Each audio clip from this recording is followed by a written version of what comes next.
Hey, social media family, welcome back to another YouTube episode. We're going to have a raw and uncut conversation about why I think plans fail after you have told them to a hater. A hater is just simply someone that does not understand you, your life, your decision making skills, and before they ask a question because they have too much pride or ego, they just decide to dislike you. So hate is dislike, but it can turn into things more dangerous and deadly because it's levels to get to be a hater.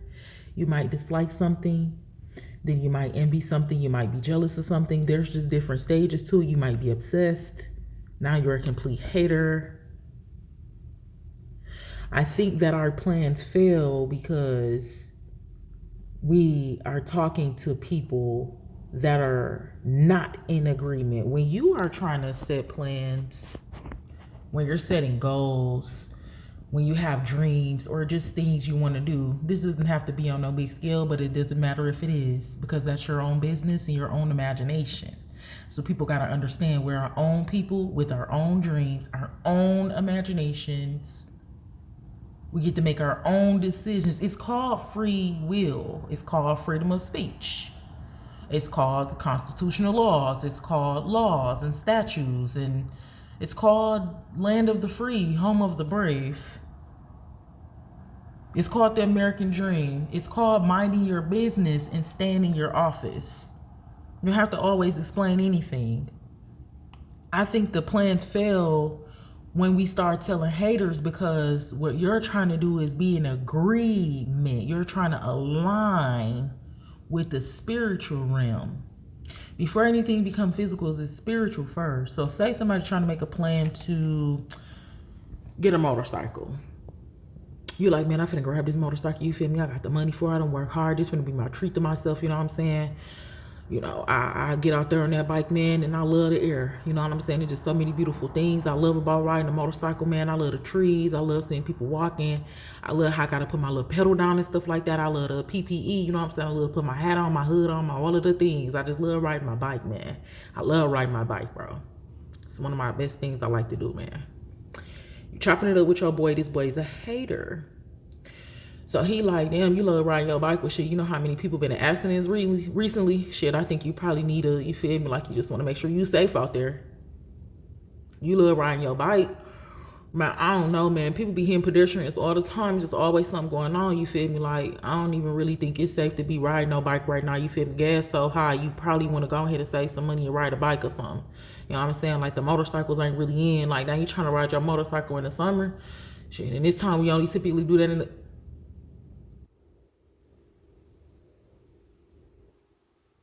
Now you are at war with yourself because your positive plans have now turned negative. Now all of that people that's how you curse people. We already know scientifically and spiritually it's been proven that your words is the most powerful thing ever. Your words and what you write. That's all God did was said and wrote. That's all man do. We be saying stuff and writing things. It only take a split second for somebody to curse you. I'm talking about how I love to ride. You talking about how nigga on the, you know what I'm saying? That's it. So this is why you don't be around them. This is why you don't tell them your plans. Now it seems like the money. Now all of a sudden you got to use the money for something. This is why we be like all of a sudden. It don't be all of a sudden. It's because we got kicked out of alignment because we told the wrong person. Don't tell the left hand what the right hand is doing. You are the company you keep. And then all of these little familiar terms we be hearing, it be right here in our Bible for real with whole examples and stories of why we shouldn't. Why we shouldn't address a hater, why we shouldn't be around a hater, what is a hater, the different things that can happen. What happened when we don't pick a side, what happened when we do pick a side, what happened in Proverbs when you do steal, when you do, you know. Our plans be failing because we be telling haters. And then something else I thought about the other day, I don't know if I can use the scripture like that. I don't know if I should. I'm gonna ask about it, but it'll probably help me to stop talking so much and telling people my plans.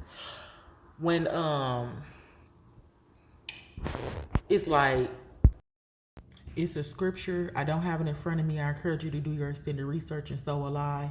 And it says that when two or three are gathered together, God is in the midst of them.